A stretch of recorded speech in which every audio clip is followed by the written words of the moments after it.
भाऊ इंदा भाऊंची केमिस्ट्री जमली. 7 वर्षाची प्रतीक्षा संपणार आणि शिवस्मारकाला मिळणार नवसंजीवनी. सोलापूरकरांसाठी आनंदाची बातमी. तब्बल 7 वर्षांपासून रखडलेले रंगभवन चौकातील छत्रपती शिवाजी महाराज उद्यानाचे सुशोभीकरण आता प्रत्यक्षात उतरण्याच्या मार्गावर आहे.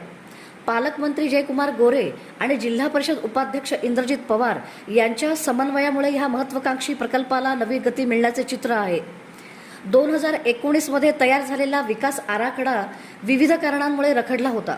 मात्र आता आचारसंहिता संपताच निविदा प्रक्रिया राबवून वर्षभरात उद्यानाचा कायापालट करण्याचे संकेत प्रशासनाने दिले आहेत. सभागृह, आकर्षक उद्यान, आधुनिक प्रकाश योजना, ऐतिहासिक माहिती केंद्र आणि नागरिकांसाठी उपयुक्त सुविधा अशा अनेक संकल्पनांचा समावेश असलेला हा आराखडा उपाध्यक्ष इंद्रजित पवार यांचा ड्रीम प्रोजेक्ट मानला जात आहे.